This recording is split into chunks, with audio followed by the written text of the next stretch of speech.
इशफाक अहमद अक्सर कहा करते थे कि आदमी औरत से मोहब्बत करता है जबकि औरत अपनी औलाद से मोहब्बत करती है।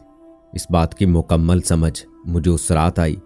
ये गुज़श्ता सदी के आखिरी साल के मौसम बहार की एक रात थी। मेरी शादी हुए तकरीबन 2 साल हो गए थे और बड़ा बेटा करीब 1 बरस का रहा होगा। उस रात कमरे में 3 लोग थे, मैं, मेरा बेटा और उसकी वालदा। 3 में से 2 लोगों को बुखार था, मुझे कोई 104 दर्जे और मेरे बेटे को 101 दर्जा। अगरचे मेरी हालत मेरे बेटे से कहीं ज्यादा खराब थी, ताहम मैंने ये महसूस किया कि जैसे कमरे में सिर्फ 2 ही लोग हैं, मेरा बेटा और उसकी वालदा। बुरी तरह नजरअंदाज किए जाने के एहसास ने मेरे ख्यालात को ज़ेरो ज़बर तो बहुत किया, लेकिन अदराक के घोड़े दौड़ाने पर अकदा यही खुला कि औरत नाम है उस हस्ती का कि जब उसको ममता दियत कर दी जाती है तो उसको फिर अपनी औलाद के सिवा कुछ दिखाई नहीं देता, हत्ता कि अपना शौहर भी, और ख़ास तौर पर जब उसकी औलाद किसी मुश्किल में हो। इस नतीजे के साथ ही एक नतीजा और भी निकाला मैंने, और वो ये कि अगर मेरे बेटे के दर्द का दरमान उसकी वालदा की आगोश है तो यकीनन मेरा इलाज मेरी माँ की आगोश होगी। इस ख्याल का आना था कि मैं बिस्तर से उठा और माँ जी के कमरे की तरफ चल पड़ा। रात के 2 बजे थे, पर जो ही मैंने उनके कमरे का दरवाज़ा खोला वो फौरन उठकर बैठ गईं, जैसे मेरा ही इंतज़ार कर रही हूं।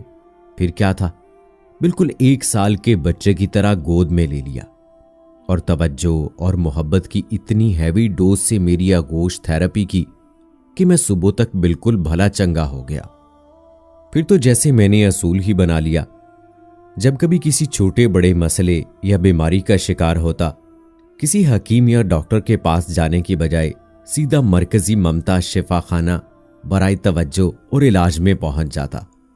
वहां पहुंचकर मुझे कुछ भी कहने की जरूरत न पड़ती, बस मेरी शक्ल देखकर ही मसले की संगीनी का अंदाजा लगा लिया जाता।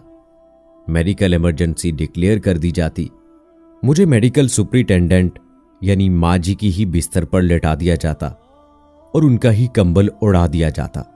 किसी को यखनी का हुक्म होता तो किसी को दूध लाने का। खानदानी मौलज की हंगामी तलबी होती। अलगर्ज तवज्जो और मोहब्बत की इसी हैवी डोज से आगोश थेरेपी होती और मैं बीमारी की नौयत के हिसाब से कभी चंद घंटों और कभी चंद पहरों में रूबाए सेहत होकर डिस्चार्ज कर दिया जाता। ये सिलसिला तकरीबन 3 माह पहले तक जारी रहा। वो वस्त नवंबर की एक खुनक शाम थी। जब मैं फैक्ट्री से घर के लिए रवाना होने लगा तो मुझे लगा कि मुकम्मल तौर पर सेहतमंद नहीं हूं। तभी मैंने आगोश थेरेपी करवाने का फैसला किया और घर जाने की बजाय माँ जी की खिदमत में हाजिर हो गया। लेकिन वहां पहुंचने पर और ही मंजर देखने को मिला। माँ जी की अपनी हालत काफी नागुफ्ताबेह थी। पहले कई रोज से चल रहे फेफड़ों के आर्जे के बायस बुखार और दर्द का दौर चल रहा था। मैं खुद को भूलकर उनकी तीमारदारी में जुट गया। मुख्तलिफ अद्वियात दी, खुराक के मारूफ टोटके आजमाए, मुट्ठी चापी की। मुख्तसर ये कि कोई 2 घंटे की आव भगत के बाद उनकी तबीयत संभली और वो सो गई। मैं उठकर घर चला आया। अभी घर पहुंचे आध घंटा ही बमुश्किल गुजरा होगा कि फोन की घंटी बजी। देखा तो छोटे भाई का नंबर था। 100 तरह के वहमे एक पल में आकर गुजर गए। झट से फोन उठाया और छूटते ही पूछा, भाई सब खैरियत है ना? भाई बोला, सब खैरियत है। वो असल में माँ जी पूछ रही हैं कि आपकी तबीयत नासाज थी, अब कैसी है? ओह मेरे खुदाया, उस रोज मेरे जहन में माँ की तारीफ मुकम्मल हो गई थी। माँ वो हस्ती है जो औलाद को तकलीफ में देखकर अपना दुख, अपना आप भी भूल जाती है। आज माँ जी को रहमान की रहमत में गए 1 माह और 8 रोज हो गए हैं। आज मुझे फिर बुखार हुआ है। आगोश थेरेपी की अशद जरूरत है, पर मेरा मरकजी ममता शिफाखाना बराए तवज्जो और इलाज हमेशा के लिए बंद हो चुका है। मुझे आप दोस्तों से रहनुमाई दरकार है। अब भला मैं कैसे ठीक होऊंगा?